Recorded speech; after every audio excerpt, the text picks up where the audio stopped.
Adakah penting kita membahas persoalan-persoalan akidah atau filsafat ini sampai terlalu mendalam?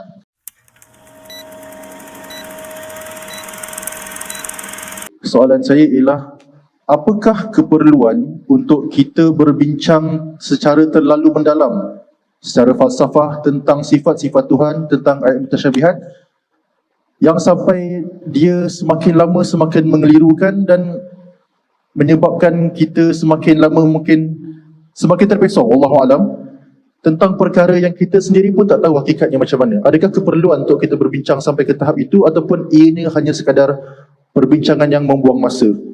Wallahu alam. Terima kasih.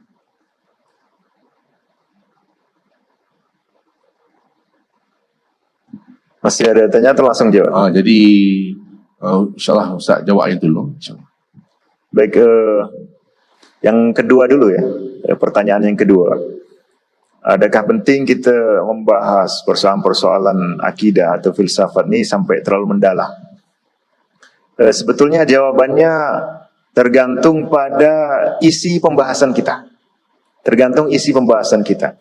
Kalau isi pembahasan kita isi dengan penjelasan-penjelasan yang berasal semata dari opini manusia, ya, apalagi dari aneka macam aliran yang jauh dari Islam, ya, aliran-alirannya ada di Yunani, aliran-alirannya ada di India, aliran-alirannya ada di Cina, secara langsung maupun yang sudah diambil ke dunia Islam, maka dia menjadi pembahasan yang tidak berguna untuk menambah keimanan, untuk menambah wawasan akidah Islam.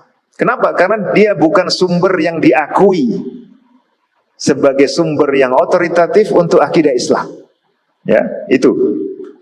Tapi dia punya kegunaan untuk menunjukkan kepada kita betapa nikmatnya akidah Islam.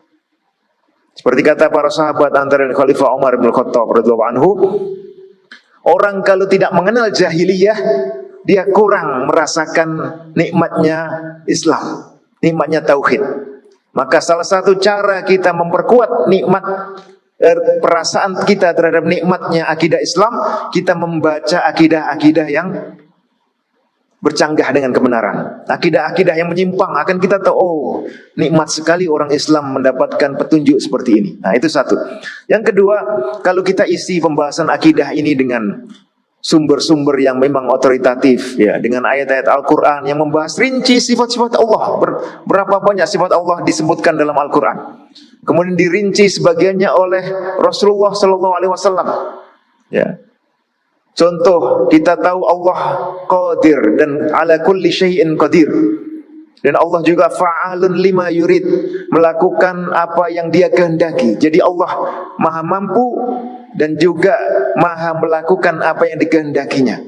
Ini secara umum kita sudah paham, kita bisa amalkan, kita bisa hayati akidah itu.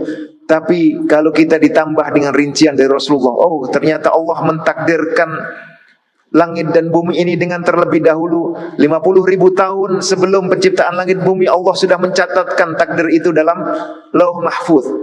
Allah menciptakan kolam, satu makhluk yang khusus diberikan tugas untuk mencatat takdir di atas Lauh Mahfuz. Lalu kemudian ketika manusia mulai muncul janin dalam perut ibunya, Allah juga memerintahkan malaikat untuk menuliskan catatan takdir 4 perkara. Menuliskan umurnya, menuliskan rizkinya, menuliskan amalnya, menuliskan nasibnya, apakah menjadi orang yang bahagia ataukah menjadi orang yang durhaka. Lalu kemudian setiap tahun untuk masyarakat bumi, Allah juga menurunkan catatan takdir kepada malaikat, yaitu di suatu malam yang kita kenal sebagai Lailatul Qadri, yang di situ semua takdir setahun dihimpun. Nah, ini rincian-rincian yang berguna. Kenapa? Sumbernya benar, otoritatif, dan bisa menambah iman. Itu pertanyaan kedua.